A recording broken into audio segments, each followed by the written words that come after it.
A very good morning to all.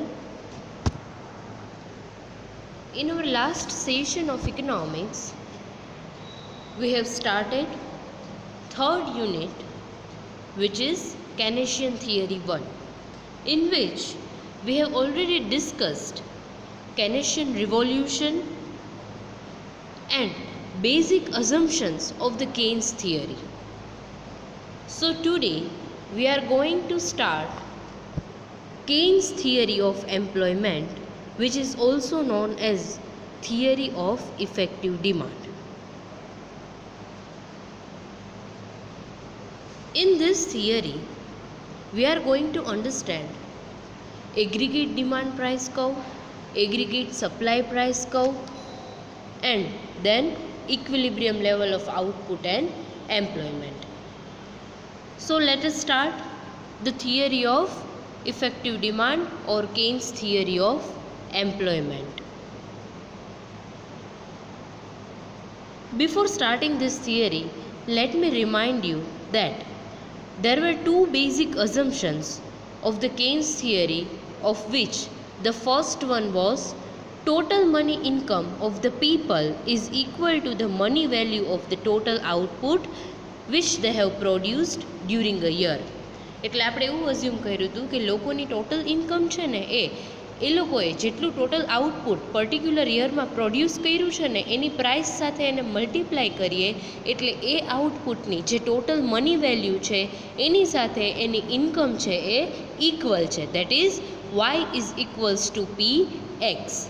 And second assumption was total output depends on the level of employment of the labor. એટલે આપણે શું કીધું હતું કે જો વધારે ને વધારે લેબર્સને એમ્પ્લોયડ કરશું આપણી ફેક્ટરીમાં તો પ્રોડક્શન કે આઉટપુટ છે એ ઇન્ક્રીઝ થશે, અને જો લેબર્સ છે એ ઓછા હશે, એમ્પ્લોયમેન્ટ રેશિયો ઓછો હશે તો output will decrease. So these were the two main assumptions on which this theory is depends. Now let us start with the theory. First point is, as we know that equilibrium price of a commodity is determined by the interaction between demand and supply in a free market. કોઈ પણ કોમોડિટીની price છે ને એ માર્કેટમાં કેવી રીતે demand થાય, એની demand અને સપ્લાયના બેઝડ ઉપર.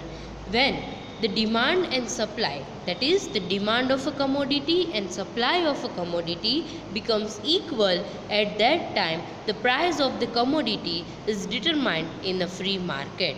It means demand and supply નું interaction છે એ કોઈ પણ commodity price છે એ determine કરે. Same way, equilibrium level of employment and output is determined by the interaction between aggregate demand and aggregate supply, or we can say aggregate demand price and aggregate supply price. અહીંયા એવું આવશે. Yes, employment અને output છે ને એનું equilibrium point છે એ ક્યારે determine થશે? એમ્પ્લોયમેન્ટ અને આઉટપુટનું કે જ્યારે aggregate demand price and aggregate supply price છે એ ઇક્વલ થાય ત્યારે. નાઉ in terms of diagram, when there is an interaction between aggregate demand price curve and aggregate supply price curve, at that time there is an equilibrium in the employment and output. If you remember, when we understand the law of demand, at that time આપણે diagrammatically જ્યારે demand અને supply ને implement કરતા એટલે demand curve છે એ downward સ્લોપિંગ છે and supply curve છે એ upward sloping છે. Now when demand curve and supply curve interact, at that time the price of a commodity is determined. But what will happen over here is that when aggregate demand price curve and aggregate supply price curve, આ બે curve જ્યારે interact થશે, at that point the price or the equilibrium level of the employment and output will determine. We will understand this with the help of a diagram, but as we know, before understanding the equilibrium level of employment and output, we have to understand the aggregate demand price curve and aggregate supply price curve. Then we will diagrammatically implement both aggregate demand price curve and aggregate supply price curve, and then we will get the point of equilibrium when employment and output becomes equal. The first is aggregate demand price curve. Aggregate demand price means the total sales proceeds which the producer expect from the sales of output at a particular level of employment. એક્ઝામ્પલથી સમજાવું કે મારી factory છે, મારી firm છે, એમાં 500 labours છે એ અત્યારે work કરે છે. હવે આ 500 લેબર્સ છે એ ટોટલ કેટલું પ્રોડક્શન કરશે, એમાંથી આપણે જો અહીંયા કીધું ને total sales proceeds which the producer expect, કે ટોટલ એમાંથી કેટલું સેલ્સ થશે, ટોટલ પ્રોડ્યુસર કેટલું એક્સેપ્ટ કરે છે, કેટલું આઉટપુટ પ્રોડ્યુસ કરશે આ 500 labours, that is known as the aggregate demand price. Yes, at a particular point of or level of employment. અહીંયા આપણે એક એમ્પ્લોયમેન્ટ છે ને એનું એક ડિટરમાઇન કરવાનું છે કે અત્યારે આટલા લેબર્સ છે એ વર્ક કરે છે. Now, with the increase in the level of employment and output, income and expenditure of the people also increases. I think I have already told you the link. એક મેં લિંક તમને કદાચ કીધી જ હશે કે માર્કેટમાં જ્યારે કન્ઝમ્પશન ઇન્ક્રીઝ થાય ને ત્યારે ડિમાન્ડ ઇન્ક્રીઝ થાય, કારણ કે તમે વધારે ને વધારે ગુડ્સ યુઝ કરો, કન્ઝ્યુમ કરો તો તમે વધારે ને વધારે ડિમાન્ડ કરવાના છો. It means with the increase in the consumption, demand will increase, and with the increase in the demand, production also have to be increased. કારણ કે જો ડિમાન્ડ ઇન્ક્રીઝ થાય છે તો પ્રોડક્શન ઇન્ક્રીઝ કરવું જ પડે, અધરવાઇઝ માર્કેટમાં ડિમાન્ડ છે તો એ જો તમે પ્રોડક્શન ન કરો તો એ લોસ છે. અને જો પ્રોડક્શન ઇન્ક્રીઝ કરવું હોય તો એમ્પ્લોયમેન્ટ ઇન્ક્રીઝ કરવી પડે, વધારે ને વધારે લેબર્સ છે, એમ્પ્લોઈઝ છે એને અપોઇન્ટ કરવા પડે, so that production can be increased.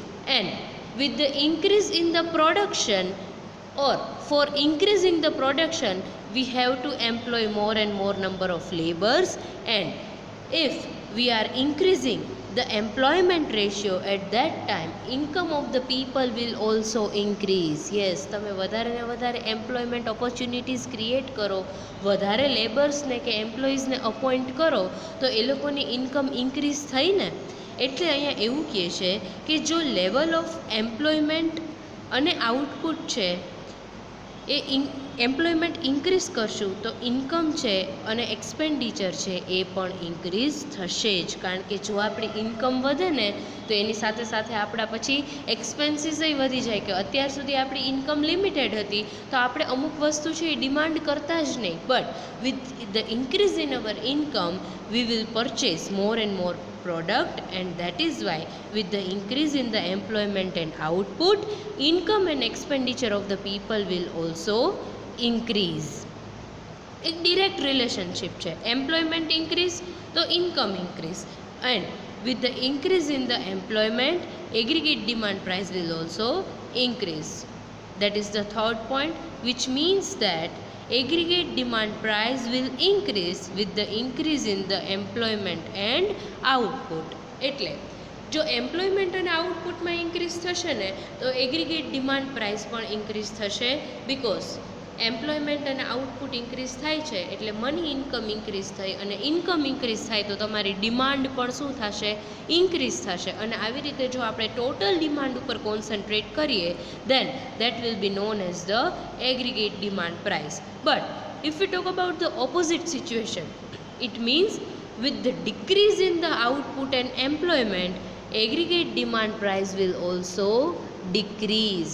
Yes, જો આઉટપુટ અને એમ્પ્લોયમેન્ટ ડિક્રીઝ થાય તો ઇન્કમ પણ શું થાય, ડિક્રીઝ થાય.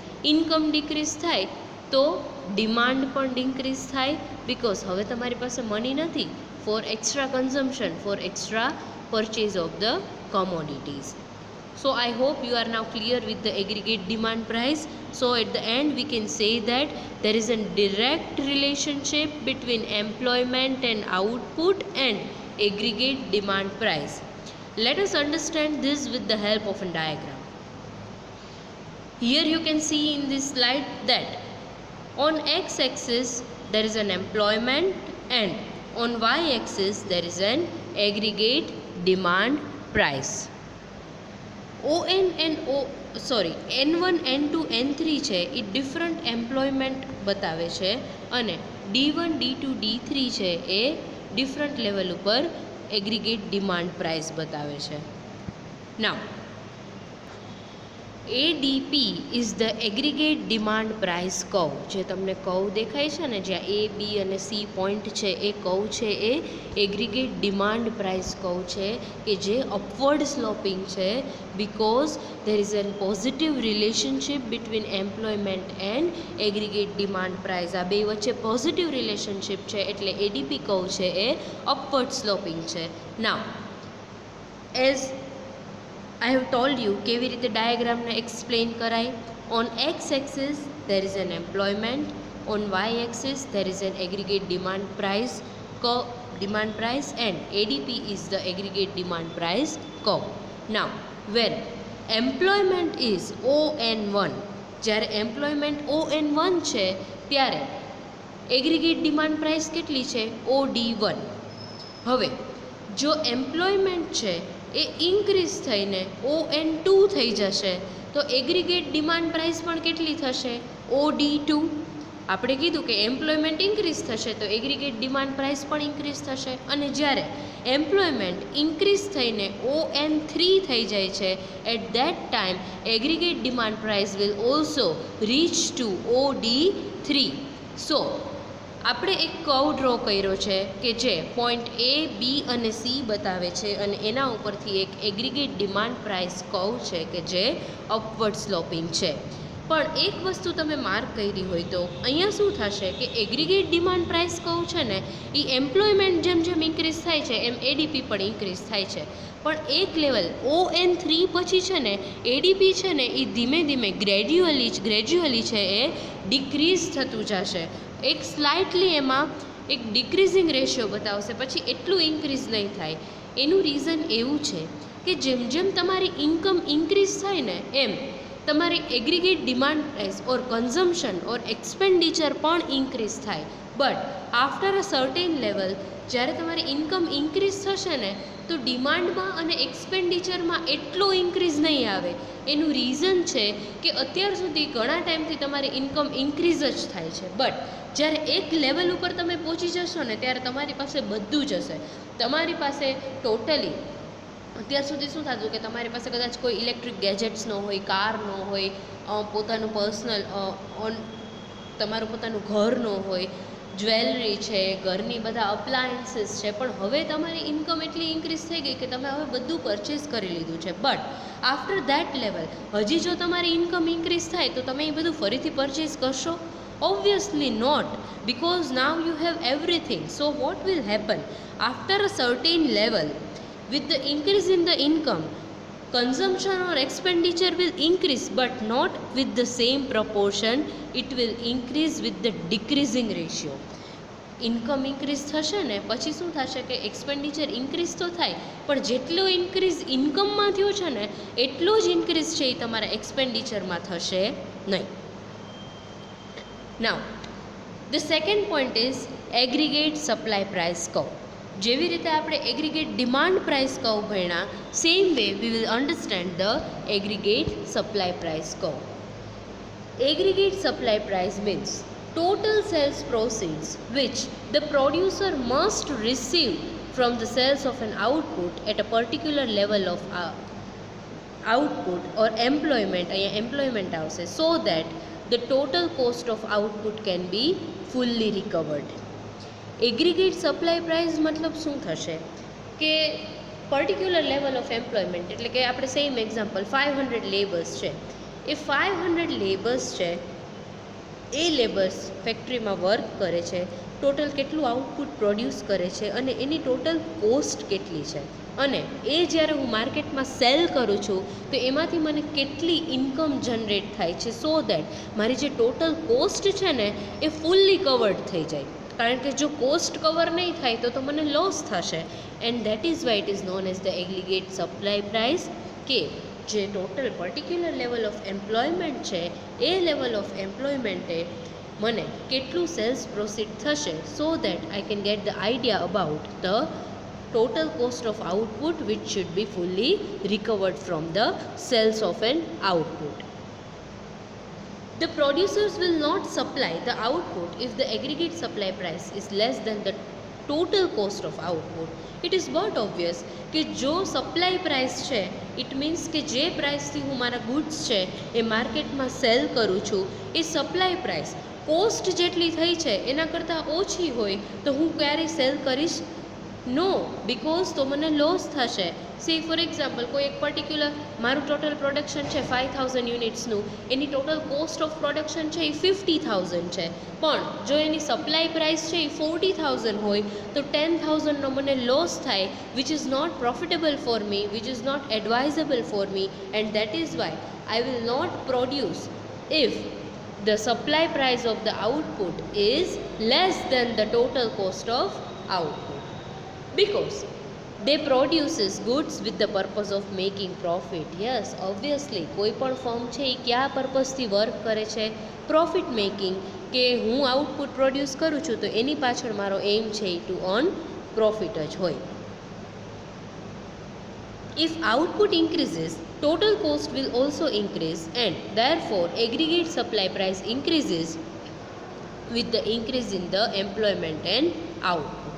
Yes, જો આઉટપુટ ઇન્ક્રીઝ થશે તો કોસ્ટ પણ ઇન્ક્રીઝ જ થાય, because if you want to produce more and more goods which will require more raw materials, more labors, machineries, fuel, electricity, and that is why cost of production will increase with the increase in the output, and therefore aggregate supply price will also increase.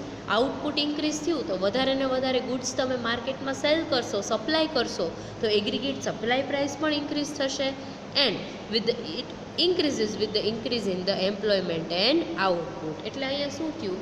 Employment અને output increase થશે તો cost પણ increase થશે, અને cost increase થશે તો માર્કેટમાં પછી સપ્લાય પ્રાઇસ પણ ઇન્ક્રીઝ થશે, કારણ કે આપણો પ્રોફિટ માર્જિન એડ કરી અને જ આપણે માર્કેટમાં જે પ્રોડક્શન છે ગુડ્સનું એને સપ્લાય કરીએ છીએ. Now again we will understand this with the help of an diagram. Aggregate supply price curve છે, it is upward sloping, because generally total cost increases with the increase in the output and employment, and therefore aggregate supply price છે એ પણ increase થશે. અને અહીંયા શું થશે કે aggregate supply price કહું છે ને, it shows the relationship between aggregate supply price and employment. કેમ આપણે એગ્રીગેટ ડિમાન્ડ પ્રાઇસમાં રિલેશનશિપ કઈ જોઈતી? તો એમ્પ્લોયમેન્ટ અને aggregate demand price. Same way, aggregate supply price curve shows the relationship between employment and aggregate supply price. Again, now you are clear that with the increase in the employment, aggregate supply price will also increase, and with the decrease in the employment, aggregate supply price will also decrease. Let us understand the diagram. On x-axis there is an employment, and on y-axis there is aggregate supply price. N1, N2, N3 shows the different level of employment, and S1, S2 shows the supply price. At ON1 employment, aggregate supply price is OS1. Now, જો employment increase થઈને ON2 થઈ જશે તો aggregate supply price પણ છે એ increase થઈને OS1 માંથી OS2 થઈ જશે. હવે અહીંયા તમે જુઓ કે એમ્પ્લોયમેન્ટ અને સપ્લાય પ્રાઇસ છે ને, આઉટપુટ એ સેમ પ્રપોર્શનથી ઇન્ક્રીઝ થાય છે. But what will happen, you can see on the x axis that ON3 output છે ને ત્યાં સુધી આ જે એગ્રીગેટ સપ્લાય પ્રાઇસ કહું છે ને એ ઇન્ક્રીઝ થાય છે, 45 અંશ લાઇન છે, પણ પછી શું થશે? પોઈન્ટ ક્યુ છે ને એના પછી સ્ટ્રેટ થઈ જાય છે. એનું રીઝન છે કે ON3 લેવલ છે ને એ ફૂલ એમ્પ્લોયમેન્ટ બતાવે છે, એના પછી વધારે લેબર્સ તમે એમ્પ્લોયમેન્ટ નહીં કરી શકો, એન્ડ દેટ ઇઝ વાય જેટલું આઉટપુટ તમારે ઇન્ક્રીઝ કરવું હોય ને એટલું તમે ON3 એમ્પ્લોયમેન્ટ સુધી જ કરી શકશો, એના પછી તમે એમ્પ્લોયમેન્ટ ઇન્ક્રીઝ નહીં કરી શકશો, because that is the level of full employment, and that is why ક્યુ પોઈન્ટથી જે ASP કર્વ છે એ સ્ટ્રેટ લાઇન થઈ જાય છે and from Q point onwards the aggregate supply price will not increase because the employment it shows the full employment level in the economy, and that is why at this point the aggregate supply price will stop to increase and it becomes the straight line. So I hope now you are clear with the aggregate demand price curve and aggregate supply price curve. Now we will understand the equilibrium level of output and employment. Sorry, અહીંયા employment missing છે. When there is an interaction between aggregate demand price and aggregate supply price, at that time there is an equilibrium in the level of output and employment. જ્યારે aggregate demand price curve અને aggregate supply price curve છે એ equal થઈ જશે at that time આ point છે એને equilibrium level of output and employment તરીકે આપણે કન્સિડર કરશું. આપણે બે કર્વ ભણી ગયા છીએ. હવે બે કર્વને આપણે એક સાથે ડાયાગ્રામમાં મૂકીએ છીએ. You can see in this diagram that on x-axis there is an employment and on y-axis there is aggregate demand price curve as well as the aggregate supply price. ADP is the aggregate demand price curve, ASP is the aggregate supply price curve. તમે જો આગળના diagram refer કરશો ને તો same diagram મેં ખાલી અહીંયા મૂક્યા છે. એગ્રીગેટ સપ્લાય પ્રાઇસ છે એ પહેલાં એક સ્ટ્રેટ લાઇન છે 45 અંશ અને પછી એ સ્ટોપ થઈને ઇન્ક્રીઝ એક સ્ટ્રેટ લાઇન બની જાય છે અને એગ્રીગેટ ડિમાન્ડ પ્રાઇસ છે એ ઇનિશિયલી ફૂલ ઇન્ક્રીઝ થશે અને પછી જ્યારે ON3 લેવલ આવશે આઉટપુટનું એના પછી એ છે ગ્રેજ્યુઅલી ડિક્રીઝ થશે. નાવ આ ડાયાગ્રામ ઉપરથી આપણે એટલું સમજીએ when employment is ON1, employment is ON2 and employment is ON3. જ્યારે એમ્પ્લોયમેન્ટ ON1 છે ને ત્યારે એગ્રીગેટ ડિમાન્ડ પ્રાઇસ છે ને એ એગ્રીગેટ સપ્લાય પ્રાઇસ કરતાં ઓછી છે, વધારે છે. જુઓ તમે એગ્રીગેટ ડિમાન્ડ પ્રાઇસ અને એગ્રીગેટ સપ્લાય પ્રાઇસ એ અને બી પોઈન્ટથી બતાવે છે કે આ જે સ્ટ્રેટ લાઇન છે ને એ એગ્રીગેટ સપ્લાય પ્રાઇસ છે એ ડિમાન્ડ પ્રાઇસની નીચે છે, રાઈટ. એટલે અહીંયા શું બતાવે છે કે ડિમાન્ડ માર્કેટમાં છે વધારે પણ સપ્લાય ઓછી છે તો ફર્મે શું કરવાનું, આઉટપુટ ઇન્ક્રીઝ કરવાનું. But if firm wants to increase the output it also has two increase the employment.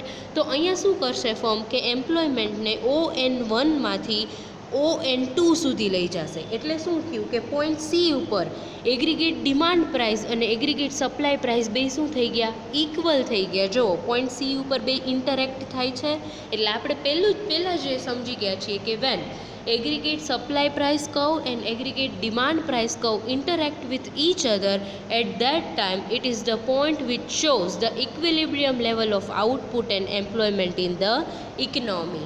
એટલે ON1 લેવલ ઉપર શું થયું કે એગ્રીગેટ ડિમાન્ડ પ્રાઇસ કર્વ છે ને એ એગ્રીગેટ સપ્લાય પ્રાઇસ કર્વ કરતાં ઉપર છે. એટલે ફર્મ પાસે એટલી ઓપોર્ચ્યુનિટી છે કે હજી આઉટપુટ ઇન્ક્રીઝ કરી શકે એટલે ઇક્વિલિબ્રિયમ લેવલ ઉપર પહોંચી જાય.